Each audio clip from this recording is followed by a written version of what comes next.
ધર્મવૃદ્ધિનો સમય હોવાથી એકલા ધર્મ માટે જ નહીં પણ સર્વના પ્રત્યે તુલ્યપણે જય ધ્વનિ અને આશીર્વાદનો અન્વય કરવો, એટલે સર્વનો જય ધ્વનિ કર્યો અને પછી સર્વને આશીર્વાદ આપ્યો. એટલે એવું નહીં કે એકલા ધર્મદેવો અને ભક્તિ માતાને આશીર્વાદો આપ્યા, દેવતાઓ અને બધાએ, સમગ્ર જગતને, સમગ્ર ભક્તોને આશીર્વાદ આપ્યા, સમગ્ર ધર્મમાં રહેનારા લોકોને આશીર્વાદ આપ્યા. કેમ?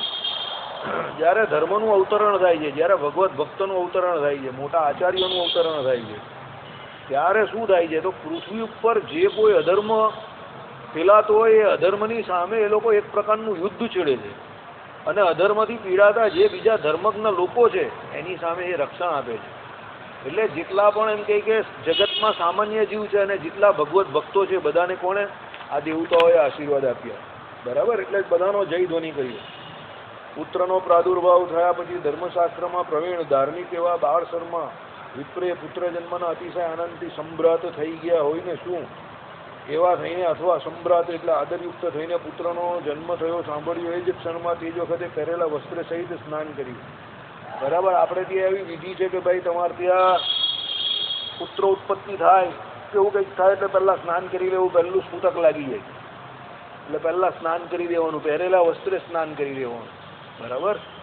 એટલે શું થયું? લખેલું જ છે, જો જાતે પુત્રે પિતુઃ સ્નાનમ સચૈલમ તું વિધિયતે, એવું કૃત્ય ચિંતામણી પ્રબંધમાં સંવર્ત મુનિનું વચન છે. સ્નાન કર્યા પછી પ્રથમ વિપ્રોની પૂજા કરીને તેમના કહેવા મુજબ યથાવિધિ જાત કર્મ સંસ્કાર કર્યો. પહેલો આ જાત કર્મ સંસ્કાર કરી દેવાનો પહેલે જ દિવસે. બરાબર? નાહી લઈ પછી પહેલે દિવસે સૂતક નહીં લાગતું, બ્રાહ્મણોને જે કંઈ દાન કરવાનું એ પણ દઈ દેવાનું. પછી છઠ્ઠી, બરાબર, એ પ્રમાણે પહેલો અને છઠ્ઠો દિવસ એવી છૂટ આપેલી છે પાછી. બરાબર? પુત્ર જન્મ થઈ તૈયારીની વાત છે. પછી બીજું કોઈનું મૃત્યુ થઈ જાય એનો કોઈ છૂટ નથી. ચાલો, એટલે શું છે? વિપ્રોની પૂજા કરી, પહેલાં પૂજા કર્યો એટલે દાન દક્ષિણા એ બધું પણ દીધું જોઈએ. પછી યથાવિધિ જાત કર્મ સંસ્કાર કર્યો એમ વશિષ્ઠે કહ્યું છે. એટલે વશિષ્ઠે જે વાત કરેલી એ શ્રુત્વા જાતમ પિતા પુત્રમ સચૈલમ સ્નાનમ આચરેત, પછી પાછળ પણ લખેલું છે આત કર્મ વિધિયતે એમ વશિષ્ઠે કહ્યું છે. તે પછી પોતાના વૈભવને અનુસારે બ્રાહ્મણોને જો ગાય આપવાનું કેટલું મોટું એ છે. બરાબર? ગાય આપવાનું બહુ મોટું પુણ્ય કહ્યું છે આપણે ત્યાં. ગાય આપવાની એટલે બ્રાહ્મણને એટલા માટે આપવાની, બ્રાહ્મણ જે એના ઘરમાં જે કોઈ વિધિ કરે, બરાબર, કઈ ત્રિકાળ સંધ્યા કરે, વૈશ્વદેવ કરે, ભગવાનની પૂજા કરે, અગ્નિહોત્ર હોય તો એના ઘરે જે અગ્નિ પ્રગટાવે તે, કે એમ કે યાજ્ઞિક હોય તો એના ઘરે જે યજ્ઞ કરે તે, એમાં એને ઘી દૂધ એ બધાની જરૂર પડે. એટલે એટલા માટે ગૌદાન કરતા હતા. આ બધું મહાભારતમાં અને ભાગવતમાં લખેલું છે. ગૌદાનનું મહાત્મય કેમ જે સમજજો કે સામેવાળો એ ગૌનો સદુપયોગ કરે છે, ખાટકીને ગૌદાન નહીં કરવાનું, નહીં તો એનું પાપ લાગશે. બ્રાહ્મણને કરવાનું છે. બ્રાહ્મણને એટલા માટે કરવાનું છે કે શ્રોત્ર એટલે શ્રુતિમાં જ્યાં કયા તે, એટલે શ્રોત્ર અને સ્માર્ટ એટલે સ્મૃતિમાં જે કયા તે એ કર્મો કરવા માટે ગાયની બહુ જરૂર પડે છે. ગાયનું ઘી, ગાયનું દૂધ, બરાબર, આ બધી વસ્તુઓની બહુ જરૂર છે. દેવતાઓને જે એમ કહે કે શું તમારે એમ કહે કે સ્વાહા સ્વાહા કરીને જે એમ કહે કે સંમિત એ આપવાની હોય તે સંમિત આપો. પછી ઘી, પછી અંદર યજ્ઞની અંદર આહુતિ આપો. તે બધામાં ગાયનું ઘી જોઈએ, ભેંસનું ઘી ન ચાલે. યાદ રાખજો, કોઈ પણ પ્રકારનો યજ્ઞ કરો તો ચોખ્ખું ગાયનું ઘી જોઈએ. પાછી ગૌ આપે એની જગ્યા પર એ ગૌને રાખવા માટે પહેલાના રાજાઓ જગ્યા જમીન પણ આપતા હતા.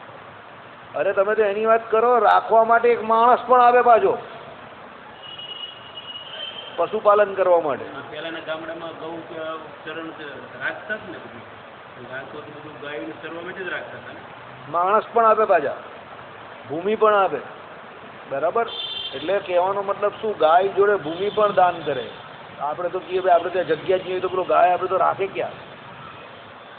બરાબર?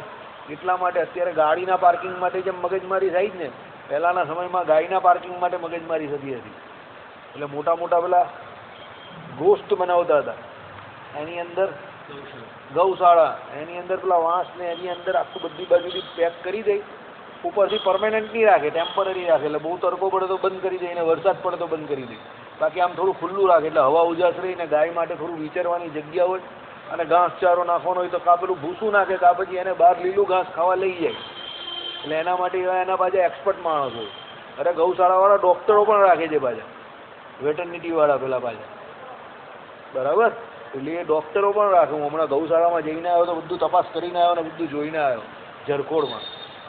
કસાઈના હાથમાંથી જે ગાયોને બચાવીને આવેલા તેમાં કસાઈઓએ પહેલાં ગાયને કાપતા પહેલાં કંઈક પીવડાવી દે એવું રસાયણ, એટલે ગાયની આખી ડાયજેસ્ટિવ સિસ્ટમને બધું ખરાબ થઈ ગયું હોય, એટલે અધમરી હાલતમાં એ ગાય હોય એને એ લોકો બચાવીને લાવેલા અને એની ટ્રીટમેન્ટ ત્યાં ચાલતી હતી ને હું જોઈને આવ્યો ઝરખોડમાં.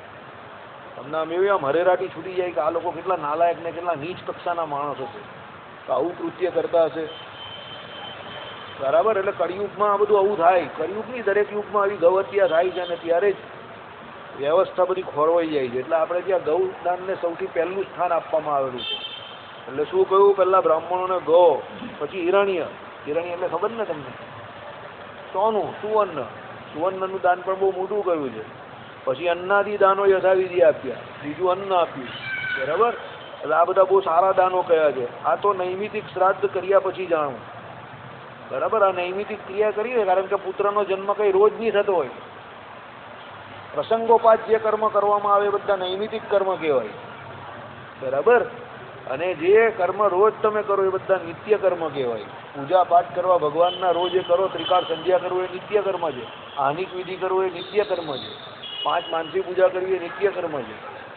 નૈમિતિક કર્મ એટલે વર્ષો વર્ષ એક વખત આવે તે એક. આ પ્રસંગોપાત તમારે ત્યાં કોઈ ઘટના દુર્ઘટના ઘટે એ પછી જે કંઈ કરવાનો એ બધા નૈમિતિક કર્મ કહેવાય. આ બધા શ્રાદ્ધ કરે ને, પિતૃ શ્રાદ્ધ, માતૃ માતૃ ગયા જાય, પછી અહીંયા પેલા સિદ્ધપુરમાં કરે તે, આ બધા શું નૈમિતિક કર્મ છે. અને શાસ્ત્રોમાં એ નિત્ય અને નૈમિતિક કરવાની કર્મો કરવાની સંપૂર્ણપણે વિધિ પણ લખેલી છે અને એની આજ્ઞા પણ આપેલી છે, બરાબર. એ બંને કર્મ કરવાના છે. એ કર્મ ન કરે એટલે પછી અહીંયા તમે આ લોકને પરલોકને વિશે સુખી ન થાવ, દુઃખી થાવ. બધા અત્યારે બહુ દુઃખી છે. એનું કારણ આ છે, વૈદિક પરંપરાએ યુક્ત જે નિત્ય કર્મ અને નૈમિતિક કર્મ છે એને લોકો ભૂલી ગયા છે. ચાલો, એમ વિષ્ણુ ધર્મોત્તરમાં કહ્યું છે, દેવાશ્ચ પિતરેશ્ચ પુત્રે જાતે દ્વિજન્મનામ આયાંતિ દ્વિજ શ્રેષ્ઠ પુણ્યાહમિતિ ચાક્રુવન. એમ પણ પુરાણાંતરમાં કહ્યું છે, પુત્રે જાતે વ્યતિપાતે દત્તમ ભવતી ચાક્ષયમ. એવી પણ શ્રુતિ છે. માટે તે મુજબ સર્વે વિધિ કર્યો. હવે બાળકના કેટલાક અલૌકિક લક્ષણો કહે છે. પુત્રના લક્ષણ પારણામાંથી, વહુના લક્ષણ બારણામાંથી. છોકરો હોય ને, તમને જન્મ થાય એટલે જ ખબર પડી જાય કે આ કેવો નીકળશે, આ કેવો હશે. બહુ લાંબુ ટૂંકો બહુ કંઈ ફરક ન પડે કોઈનામાં, બરાબર. છોકરાની જે પ્રભાવ હોય ને એના જન્મથી જ ખબર પડી જાય તમને, બરાબર. એના ચાલવા ધારવાની જે હાલચાલની ક્રિયા હોય આ એટલે તમને નાનપણથી જ ખબર પડી જાય. ઘણા લોકો કહી જ દે કે આ ચંચળ થશે, આ બુદ્ધિશાળી થશે. અમુક લોકો ગગા હોય તો ગગા જ હોય. અમુક છોકરા નાનપણથી જ તમને ગગા દેખાય, રિએક્શન જ નહીં આપતા હોય. તમે કંઈ વગાડો તો એવું કંઈ કરતા જ નહીં હોય, એટલે ગગા જ હોય. નાનપણથી જ ગગા હોય, એ પછી ગગા જ નીકળે, બરાબર. બહુ લાંબો ટૂંકો ફરક નહીં પડે. અમુક આમ પહેલેથી જ આમ થોડાક જ સમયમાં આમ કરીને પાછું પલકતા થઈ જાય, એટલે હોશિયાર હોય, ખબર પડી જાય મા બાપને તરત જ. તરત જ અમુક એક્ટિવ જ હોય. એ જીવનું લક્ષણ છે. પૂર્વના કર્મને અનુસાર એ જીવનું લક્ષણ છે, સમજો, બરાબર. હે શું કહ્યું? હા, તો જીવનું લક્ષણ છે. પૂર્વ એવા કંઈ કર્મ કર્યો હોય, પેલો લાલુ 800-900 કરોડનો ગાયનો ઘાસચારો ખાઈ ગયા, એ શું થાય પછી? કંઈ ગગાગર કરી નાખે. ભગવાન કંઈ બુદ્ધિનો દુરુપયોગ કર્યો તે ભગવાન એને ગગો કરી નાખે, હાવ પછી બીજા ઉપર આધારિત કરી નાખે પછી, બરાબર. ચલો, હા, પછી બીજાના થોલા ખાવાના. પછી આપણા મંદિરમાં 2-4 નોટ નહીં આવતી. પછી ભગવાન તો બુદ્ધિ પ્રદાતા છે, કર્મફળ પ્રદાતા છે. તમે બુદ્ધિએ કરીને ખોટું કામ કરો, ભગવાન બુદ્ધિ લઈ લે તમારી પાસે. બુદ્ધિએ કરીને સત્કર્મ કરો તો બુદ્ધિ તમારી રોજ નવી નવી ચાલે, ખીલે.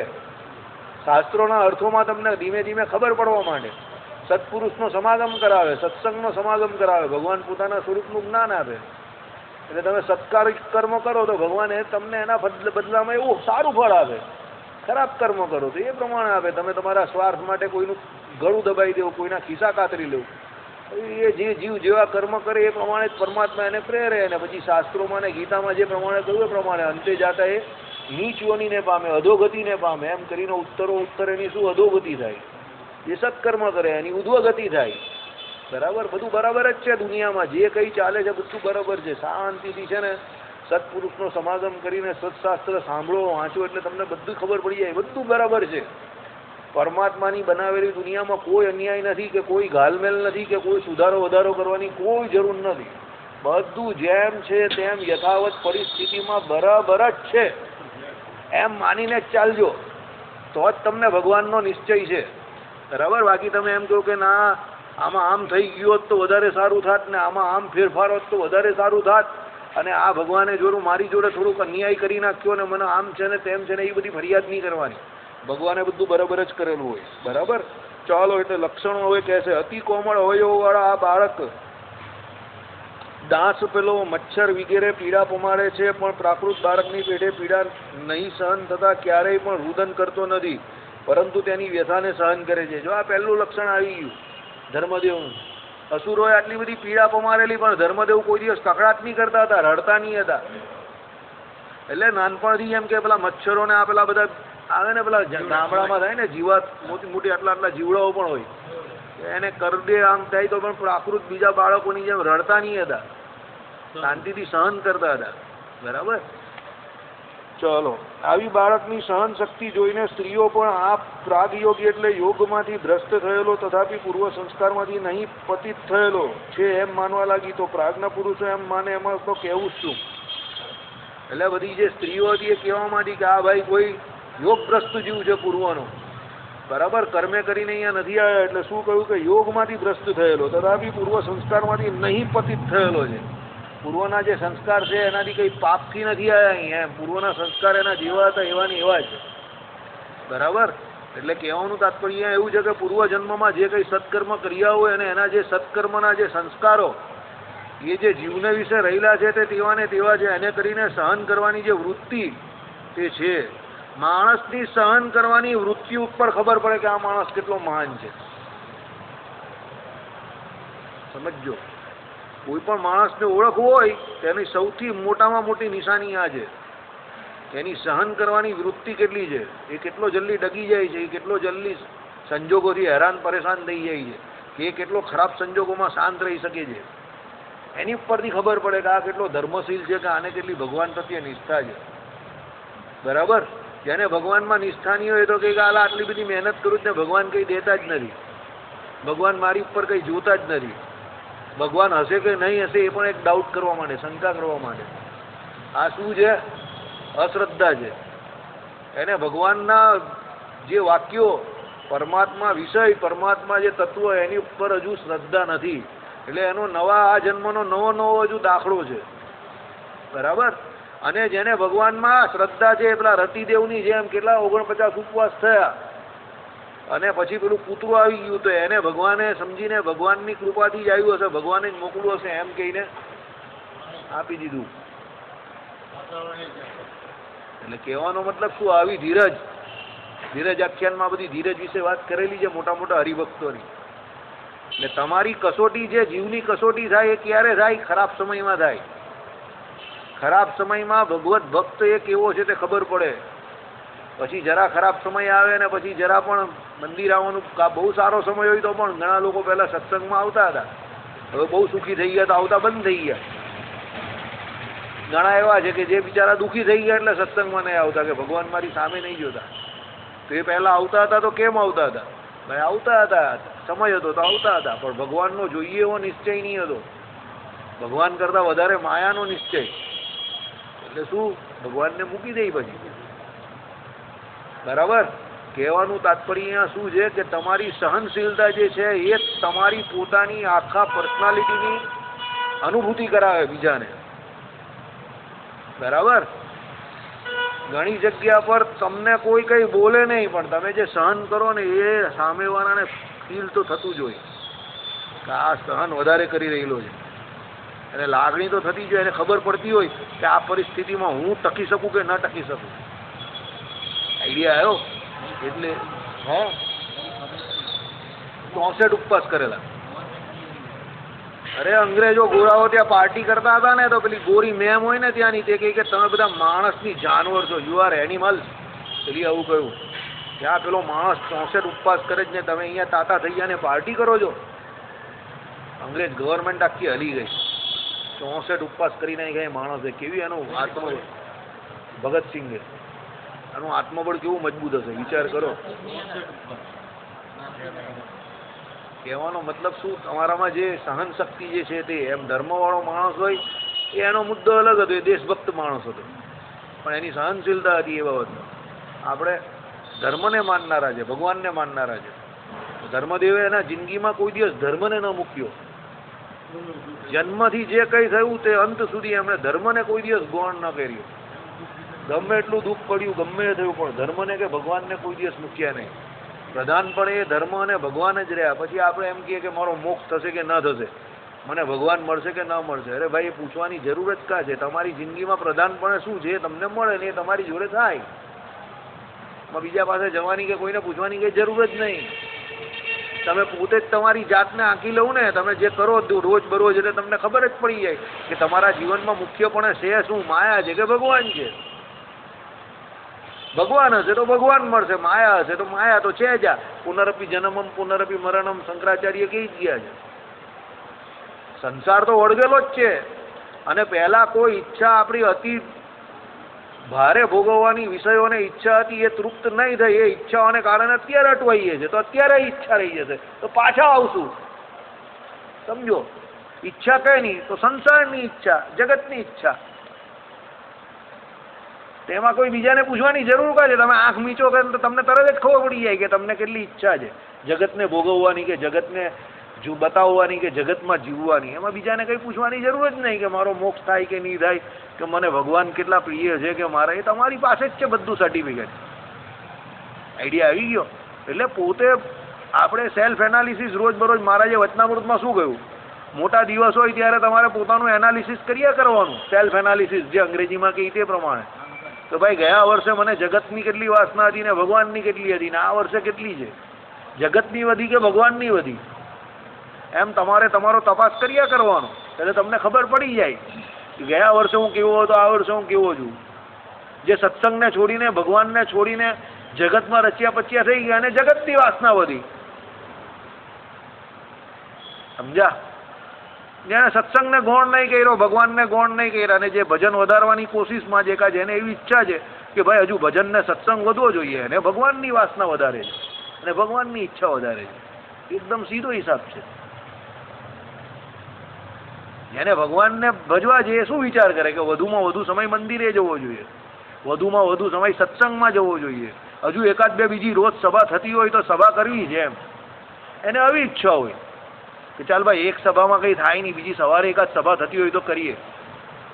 નજીક ઘર હોય તો બપોરે પણ પાછી 4 વાગે પણ થાય એવું છે, તો 4 થી 5 પણ એક સભા કરીએ. પહેલાં થતી હતી આ જ જગ્યા પર 4 થી 5ની એક સભા થતી હતી, અહીંયા રોજ થતી હતી, ડેઇલી થતી હતી. આ ભાઈ એના ડેઇલી સભ્ય હતા. 95 થી 2000ની સાલ સુધી થતી જ હતી. એટલે તમને આવી ઈચ્છાનો ઉદય થાય કે ચાલો ભાઈ, કે નજીકમાં કંઈ મકાન હોય તો બપોરે પણ સત્સંગ સભા એક કરીએ, સવારે પણ કરીએ, મંદિરે આવીએ, બીજા એકાદ બે ટાઈમ અવાતું હોય તો માળા બાળા વધારે ફેરવીએ, ભગવાનનું ભજન કરીએ. તો સમજવાનું તમને ભગવાનમાં રુચિ વધારે છે, અને તમને એમ થાય કે ભાઈ બીજી એકાદ બે પેઢીઓ ખોલી નાખવી છે, બીજા થોડા ધંધા વધારવા છે. હવે તો ધંધાઓમાં બહુ મંદી છે, એક ધંધે તો કંઈ ચાલે એવું નથી, એટલે બીજા 2-4 ધંધા કરીએ. ભવિષ્ય માટે પણ જોવું પડે ને, છોકરાઓ માટે પણ વિચારવું પડે ને. બરાબર, બાયરીના ખર્ચા વધતા જાય છે, છોકરાના ખર્ચા વધતા જાય છે, આપણા ખર્ચા પણ હવે પહોંચી નહીં વળાતા. ચાલો બીજા 2-4 ધંધા કરી નાખીએ. તો સમજવાનું જગતની વાસના વધારે છે. વાત પૂરી થઈ ગઈ. 1, 2 ને 3 એકદમ પાક્કો હિસાબ છે, નેટનો હિસાબ.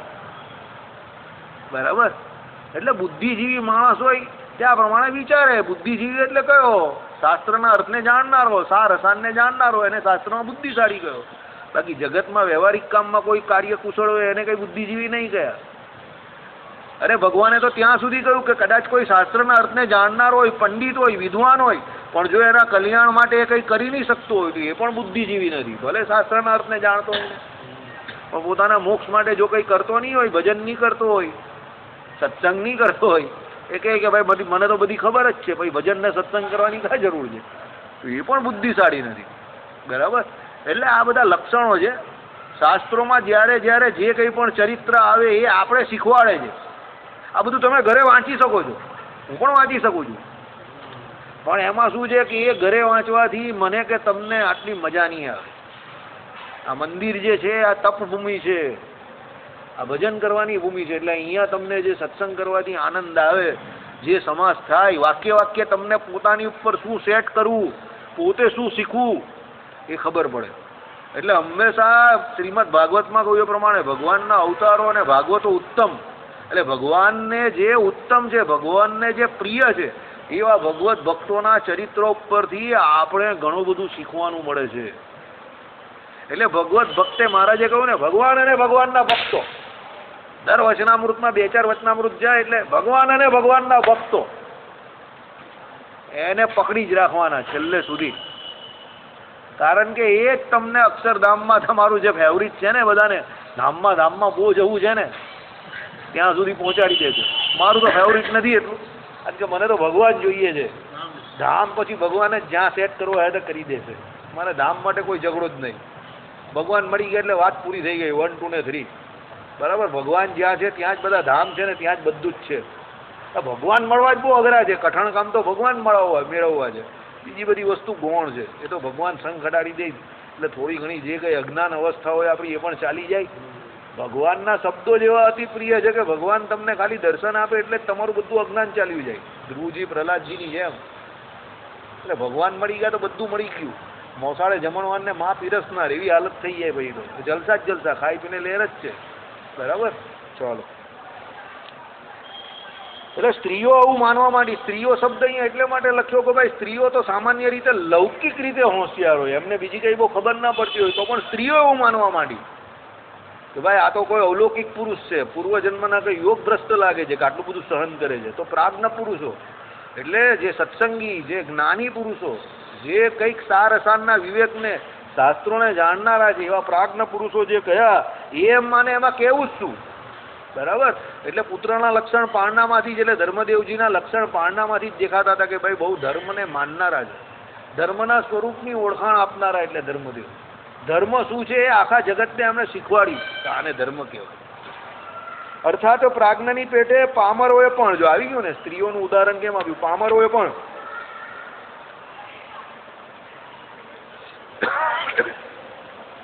ચિહ્નો વડે પૂર્વયોગી જાણ્યા. પામર શબ્દ અહીંયા સ્ત્રીઓ માટે એકલા માટે નહીં વાપરો. સ્ત્રીઓનો શબ્દ પ્રયોગ એ સ્ત્રી શબ્દનો સમજી ગયો તો અશોકભાઈ ચિહ્નો વડે પૂર્વયોગી જાણ્યા. અરે સંજય અહીંયા જ છે. સંજય પેલા અશોકભાઈ ને કદાચ નહીં આપશે પેલા પાણી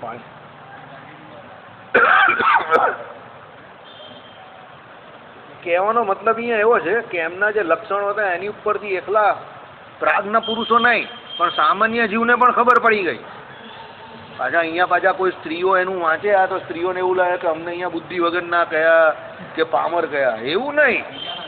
પામર એટલે કહેવાનો મતલબ અહીંયા એવો કયો કે બીજા જે સામાન્ય જનો છે તે બધાને પણ પામરો કહેવાય. એમ એકલા જ્ઞાની પુરુષ નહીં પણ જે સામાન્ય જનો જે છે બીજા એમને પણ એ ધર્મદેવમાં ખાસ કઈ વિશેષ દેખાયું. એક સામાન્ય ઉદાહરણ તમને આપું. આ છોકરો છે, આ તિલક ચાંદલો કરીને સ્કૂલે જાય, સમજો, તો બીજા જે સામાન્ય માણસ હોય ને એને પણ ખબર પડી જાય કે આ કોઈ સારા ઘરનો સત્સંગી ઘરનો સારો છોકરો છે. પેલો સત્સંગી હોય ન હોય કંઈ જ નહીં પણ એના ખાલી લક્ષણ જોઈને ખબર પડી જાય કે આ કોઈ સારા ઘરનો સારા કુટુંબનો સત્સંગી છોકરો છે. કહેવાની જરૂર નહીં પડતી, ખાલી એના લક્ષણ ઉપરથી શાંત બેઠો હોય અને તિલક ચાંદલો કરેલો હોય, કંઠી ધરેલી હોય અને શાંતિથી બેઠો બેઠો જે કંઈ સાહેબ ભણાવે ને શાંતિથી સાંભળતો હોય, તોફાન મસ્તી ન કરતો, એટલે ખબર પડી જાય કે આ સારો છોકરો. કહેવાની જરૂર નહીં પડતી, લક્ષણો એના જણાય આવે એની ઉપરથી ખબર પડે. અહીંયા એ પ્રમાણે એ બતાવે છે કે ધર્મદેવના લક્ષણ એટલા ઉચ્ચ હતા જન્મથી જ, બાળપણની વાત નહીં ચાલતી, જન્મથી જ એટલા ઉચ્ચ લક્ષણો હતા કે પામર જીવોને પણ ખબર પડી ગઈ કે આ કોઈ સામાન્ય વ્યક્તિ કે સામાન્ય જીવ નથી. બરાબર. ચાલો, માતા પિતા ભાગ્યવતી બાળ શર્મા. બરાબર. એટલે માતા ભાગ્યવતી અને પિતા બાળ શર્મા.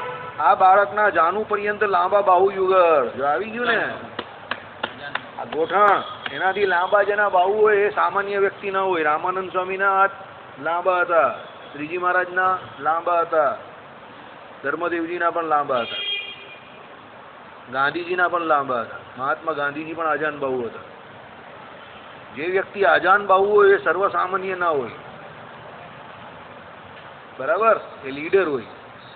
કે જે ક્ષેત્રમાં હોય એ ક્ષેત્રમાં એ લીડર હોય. કહેવાનો મતલબ એવો છે, આજાન બાહુ હોવું શાસ્ત્રોમાં એક નિશાની છે, વિભૂતિ છે ભગવાનની એક પ્રકારની. એમાં ભગવાને વિશેષ કોઈ ઐશ્વર્ય મૂક્યું હોય, બરાબર? અને એ કોઈ કાર્ય નિમિત્તે અહીંયા આવેલા હોય.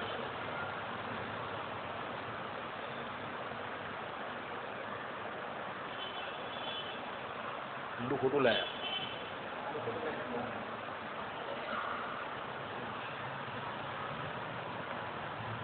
બંધ થઈ ગયું છે એટલે ચાલો કઈ. એટલે જાનુ પર્યંત લાંબા બાહુ યુગળ, અહીંયા સુધીના લાંબા બાહુ યુગળ હતા. બાહુ એટલે હાથ, યુગળ એટલે બંને. સુંદર મંદ હાસ સહિત મુખ કમર. અમુક નાના છોકરા હોય તો આમ મંદ મંદ હાસ્ય આમ કરતા જ હોય અંદરથી જ. ગોળિયામાં પણ આમ હસતા હોય કોઈની જોડે. અરે અમુક તો નિંદ્રામાં હોય તો પણ હસતા હોય, આમ હસતા હસતા જ ઊંઘે, બરાબર? ખબર નહીં હવે પૂર્વના કંઈક શું સંસ્કારી જીવ હોય તો હસતા હસતા આમ હસતા હસતા જ ઊંઘે, બરાબર? ચાલો. નૂતન મેઘ સદ્રશ શ્યામ સુંદર પ્રકાશમાન અવયવો. એટલે જે શરીર કાંતિએ યુક્ત હતું. નૂતન મેઘ એટલે શું? નવો જે વરસાદ થવાનો, એમાં આકાશમાં જેમ કે કેવી કાંતિ હોય, વીજળીના ઝબકારા થતા હોય અને કેવી કાંતિ હોય, અને સર્વજનને કેવું આહલાદ આપનારું એ વાતાવરણ હોય, એમ ધર્મદેવને જોઈને જોનારા જે હોય એ બધાની એની આંખને શું આહલાદક હતી એમની મૂર્તિ. એટલે આંખને આહલાદ આપનારી એમની મૂર્તિ હતી, એવું શરીર હતું. તથા માનુષ બાર લીલાને જોઈને ઈશ્વર એવા પણ ધર્મદેવમાં આ આત્મજ અમારા અસાધારણ ભાગ્ય વિશેષથી થયો છે, એવી થયેલી પરમ પ્રેમાળ પુત્ર દ્રષ્ટિથી પરમ આનંદને પામ્યા. આત્મજ એટલે અમારો પુત્ર, સંસ્કૃતમાં એને આત્મજ કહ્યો. એટલે અમારા દ્વારા એટલે અમારો પુત્ર. એટલે ભાગ્યવતી અને બારસરમાં એમને શું થયું કે ભાઈ અમારા કંઈક પૂર્વના બહુ પુણ્ય હશે, જેને કરીને આ અસાધારણ બાળક અમારે ત્યાં ઉતર્યા છે. ધર્મદેવને જોઈને એમને એવું થયું. એવી રીતની અંગ પ્રત્યંગની કાંતિએ યુક્ત એવા બાળપુત્રને આ કોઈ ઈશ્વર જ બહુધા મનુષ્ય ભાવનું અનુકરણ કરીને આપણી ઉપર અનુગ્રહ કરવા પુત્ર ભાવથી અવતર્યા છે, એવો નિશ્ચય કરીને પરમ હર્ષને પામ્યા. શું થયું કે આ કોઈ ઈશ્વર જ લાગે છે અને આપણી ઉપર કૃપા કરીને આપણે જે અવતર્યા છે એવું માનવા માંડ્યા. કોણ? ધર્મદેવના માતા પિતા બાળ શર્મા અને ભાગ્યવતી. તે પછી પિતા બાળ શર્માએ જન્મથી 12મે દિવસે પુત્રનો યથાવિધિ નામકરણ સંસ્કાર કર્યો. નામકરણ સંસ્કાર કરી દીધો 12મે દિવસ. 11 દિવસ થાય, સૂતક તો 10 દિવસનું આવે, ભાઈ 12મે દિવસે શું નામકરણ સંસ્કાર કરી જ દેવાનો. નામકરણ સંસ્કાર કરવો બહુ જરૂરી છે. કેમ જરૂરી છે? તમારા છોકરાનું તમે જેવું નામ પાડો એવા પણ એનામાં લક્ષણો આવે થોડા થોડા. તમે કહું યાર એ કેવી વાત? હા આવે, 100% આવે. તમે અર્થ વગરના નામો પાડો, ફેનિલ ને ચેનિલ ને ઘેટી ને જૂટી ને ફૂટી ને બધા કેવા કેવા નામ હોય, ફ્રૂટી, કઈ જબરા જબરા નામ. તો તમારા છોકરા બી બધા ઉટપટાંગ થઈ જાય. પછી જેકી ને મીકી ને બધા કૂતરાના નામ હોય ને એવા આ બધા કઈ નામ હોય, કઈ જેકી મીકી ફીકી આ બધા કઈ નામ છે, વીકી ફાલતુ નામ, એનો કોઈ અર્થ જ નહીં થાય. એ બધા એવા લક્ષણવાળા થઈ જાય. એટલે આપણે ત્યાં નામકરણ વિધિનો શાસ્ત્રમાં બહુ મહિમા છે. છોકરાનું નામ એવું રાખવું કે જેને કરીને નામ પહેલાં તો એ નામનો એક સુસ્પષ્ટ અર્થ થતો હોય. સંસ્કૃતમાં, ગુજરાતીમાં, જે ભાષા હોય સારો એનો અર્થ થવો જોઈએ. અને બની શકે તો કોઈ ભગવાનના અવતારનું કે શ્રીમદ ભાગવત આદિ શાસ્ત્રોમાં જે કંઈ સારા નામ કયા હોય એ શાસ્ત્રોમાં જે નામ હોય એવું નામ રાખવું કે જેને કરીને એક ભગવત ઉચ્ચારણ થાય કે એક સારા નામનું સારું અર્થઘટન થાય. અને ધીમે ધીમે એ નામના જે લક્ષણો છે એ પણ એનામાં આવે થોડા થોડા. એને ખબર પડે કે ભાઈ મારું આ નામ છે, એ પ્રમાણે એને એના લક્ષણો પણ આવે. હવે ભીષ્મનું નામ ભીષ્મ એટલે તમને ખબર ભીષ્મનો અર્થ શું થાય ખબર તમને? ભીષ્મનું નામ ભીષ્મ કેમ પાડેલું ખબર? અખંડ. એમનું નામ તો દેવવ્રત હતું પણ એમને પ્રતિજ્ઞા એવી ભીષ્મ કરી, એકદમ પેલી કહીને ભરાવદાર, ધારદાર, જોરદાર પ્રતિજ્ઞા એમ. ગીતા ભાષ્યમાં કંઈક લખેલું ઉત્પત્તિ નાદ થયો તો અવાજ ભીષ્મ કરીને એટલે ભીષ્મ નામ પડેલું મેં કાલે જ વાંચ્યું. એટલે જ ને એમણે કરેલી ભીષ્મ પ્રતિજ્ઞા કહેવાય, એટલે એમનું નામ ભીષ્મ થઈ ગયું. સમજો તો એમનું દેવવ્રત નામ બહુ ઓછા લોકો જાણતા હશે, મેં કાલે જ એમ વાંચ્યું, નકર ખબર નહોતી. બહુ ઓછા લોકો જાણતા હશે, પણ ભીષ્મ નામ બધા જ જાણતા હશે. કેમ ભીષ્મ? એમણે એવી પ્રતિજ્ઞા કરી અને નામ જેવા લક્ષણ હતા પછી એમનામાં. ભીષ્મ એટલે હલે નહીં, ચલાયમાન નહીં થાય એમ. કહ્યું એટલે કહ્યું, બરાબર. અખંડ પ્રતિજ્ઞા, અખંડ બ્રહ્મચર્ય વ્રતનું પાલન કર્યું એટલે ભીષ્મ પ્રતિજ્ઞા. એટલે ભીષ્મ કહેવાનો મતલબ શું છે કે નામકરણ સંસ્કાર અને 16 સંસ્કાર, એ 16 સંસ્કારનું સનાતન સંસ્કૃતિમાં, આપણી સનાતન ધર્મમાં બહુ મહાત્મય છે. અત્યારે નથી થતા એ આપણું બહુ મોટું દુર્ભાગ્ય છે. અને હું તો એવી ઈચ્છા રાખું કે ગ્રહસ્થએ એ પ્રમાણે પાછા શાસ્ત્રોમાંથી જે કંઈ 16 સંસ્કાર થતા હોય અને તમારી એવી વ્યવસ્થા હોય રૂપિયા પૈસાની, તો પાછા શરૂ કરી દેવું. એક એક કરીને કોઈને કોઈ શરૂઆત કરશે ને તો ધીમે ધીમે પાછું એ ચાલુ થઈ જશે. 16 સંસ્કાર ના બધું તો થાય જ છે, નામકરણ પણ થતું જોઈએ, પણ શાસ્ત્રમાં કયા હોય એ વિધિ મુજબ કરો. અન્નપ્રાશન સંસ્કાર પણ આવે, બરાબર, પણ એ વિધિ પ્રમાણે સારા બ્રાહ્મણને બોલાવીને જે જાણતા હોય એની પાસે કરાવો, તો ધીમે ધીમે આ પ્રણાલિકા પાછી ચાલુ થઈ જશે, શરૂ થશે. શરૂઆત તો કરો, બીજો કરે. સમજો, એમ કરો, કોક તો કરે, કોક તો કરશે તો થશે ને. સમજો, એટલે હું શું કહું કે એવું કંઈ જરૂરી નથી કે આપણે બધું ખરાબ જ હોય એનું જ અનુકરણ કરવું. કંઈક સારાનું તો અનુકરણ કરો. આપણે અત્યારે આદત એવી પડી ગઈ ખરાબનું જ અનુકરણ કરવાનું. પીઝા, બર્ગર, સ્મોકિંગ, આલ્કોહોલ, આ બધાનું અનુકરણ કરે બધા આંધળું, જે કંઈ જ કામનું નથી. પણ સારું અનુકરણ કરો ને આ બધું, બરાબર. ચાલો, આ પુત્ર અંગ કાંતિથી સુંદર દેદીપ્યમાન છે, માટે ભૂમિમાં દેવ શર્મા એવા અનવર્ષ નામથી વિખ્યાતો. શું નામ રાખ્યું એમણે? દેવ શર્મા નામ રાખ્યું. કેમ દેવ શર્મા નામ રાખ્યું? દેવ જેવી કાંતિ હતી એમના શરીરમાં. એટલે એમને થયું કે આ તો કોઈ દેવ જેવો વ્યક્તિ છે, એટલે આનું શરીર કેવું કાંતિમય છે, એકદમ દેદીપ્યમાન કાંતિ છે. દેદીપ્યમાન એટલે તમને ખબર ને, શરીરમાંથી એકદમ તેજ નીકળતું હતું, એવી કાંતિ છે. એટલે એમનું નામ શું રાખ્યું? એમને દેવ શર્મા રાખ્યું. એમ પોતાના સંબંધીજનોને કહ્યું. કૃત્ય ચિંતામણીમાં એમ કહે છે, માટે 11મે દિવસે નામકરણ કરવું યોગ્ય છે, તો આ સ્તરે 12મે દિવસે નામ સંસ્કાર કર્યો એમ કેમ કહ્યું? એવી કોઈ આશંકા કરે તો તે સત્ય છે. આ મનુવચનથી 11મે દિવસે વિસ્તયાદિનો સંભવ હોય તો 12મે દિવસે પણ નામકરણ કરવું એમ પણ તેમાં જ કહ્યું છે. એટલે ભાઈ કોઈ જગ્યા પર એવું કંઈક લાગે તમને તો 12મે દિવસે પણ થાય. કંઈ તમને વિઘ્ન જેવું કે કંઈક તમને 11મો ને 12મો ભેગો, ને અમુકનો પેલો રાત્રિએ જન્મ થયો હોય તો નક્કી નહીં થાય દિવસ કાજે 11મો કે 12મો. અમુક એવી પણ ગરબડ થાય ને, બધી હદ વચ્ચે જન્મ થયો હોય ને આ બધું હોય, એટલે પછી એમ કે 11મને દિવસે 12મે પણ થઈ શકે, એવું મનુ મહારાજ કહી ગયા છે. આપણે ત્યાં બધા નિયમ જે પ્રમાણે જે સુખી થઈ શકે એવી રીતે જ પાડવાના કયા છે, કોઈ જડતા નથી. પણ આપણે માણસો બહુ જડ થઈ ગયા છે એટલે બધી માથાકૂટ છે. બાકી શાસ્ત્રોમાં કોઈ જડતા નથી. શાસ્ત્રો તમારી જડતાનું નિવારણ કરે છે. શાસ્ત્રો જડતા છોડવા માટે છે. લોકો શાસ્ત્રોમાંથી જડતા લે છે. કેવી કેવી ખોપરીઓ આવે છે, મને તો એમ થાય. લોકોને શાસ્ત્રો પણ જડતા ગ્રહણ કરવા માટે મળે છે. હવે મને એમ થાય કે આવા તો કેવા લોકો છે. શાસ્ત્રો જડતાનું નિવારણ કરવા માટે છે, જડતા ગ્રહણ કરવા માટે નથી. બરાબર. ચાલો, માટે 12મે દિવસે કરવામાં પણ દોષ નથી. મનુવચનમાં દશમ્યામ દ્વાદશ્યામ વા આપત્તિ 11મે દિવસે 12મે દિવસે નામ કરવું એમ પણ તેમાં જ કહ્યું છે. એટલે બંને દિવસે થાય. હવે આ બાબતમાં આપણે કંઈ બહુ ચર્ચા નહીં કરવી. 11મે કરે કે 12મે કરે આપણે કંઈ ફરક પડતો નથી. સમજો, જેને નામ સંસ્કાર કરવું છે, આ તો બધી વિદ્વાનોની શું છે, મગજમારી છે. કારણ કે આ બધા શાસ્ત્રોમાં જે વાક્ય લખેલો હોય, વિધાનો હોય, એના પ્રત્યે બધા થોડા બાજે બધા પોતપોતાનું બાજુ જ્ઞાન બતાવે ને, એટલે. પણ તમારા ને મારામાં બંનેમાં કોઈ એવું છે નહીં, એટલે આ બધી માથાકૂટ આપણે કરવી નથી. 11મે કે 12મે જે દિવસે હોય આપણે ફાવે એ દિવસે કરી નાખવાનું ટૂંકમાં એમ. પૂર્વોક્ત પ્રકારે પિતાએ નામકરણ સંસ્કાર જેનો કર્યો છે એવા બાળપુત્ર અહર્નિશ વિશેષ વૃદ્ધિ પામતી અંગ લાવણ્યતાથી બાળ શર્મા પિતાનું હૃદય આકર્ષણ કરવા લાગ્યા. એટલે પિતાને તેની ઉપર પુત્ર સ્નેહ પ્રતિદિન વધવા લાગ્યો. એકલા પિતાના હૃદયને આકર્ષણ કર્યું એમ નહીં, પરંતુ પોતાનો સંબંધી વર્ગ કે અસંબંધી વર્ગ સર્વના પણ હૃદયને તુલ્યપણે આકર્ષણ કર્યું. જેમ જેમ એમની વૃદ્ધિ થતી ગઈ, શરીરમાં કાંતિ હતી, જે એમ કહે કે એમને અહીંયા અવતરણ કરેલું ધર્મદેવે એ પ્રમાણે જે નાના છોકરાઓ જે ક્રિયાઓ કરે એ ક્રિયાઓ જોઈને એમના પિતાજીને બરાબર બાળ શર્માજીને એમની ઉપર સ્નેહ વધતો ગયો. વધે ને, જેમ જેમ છોકરાઓને તમે જો એ બધું ક્રિયા કરે એટલે તમને થાય કે ભાઈ થોડો એમાં સ્નેહ વધતો જાય.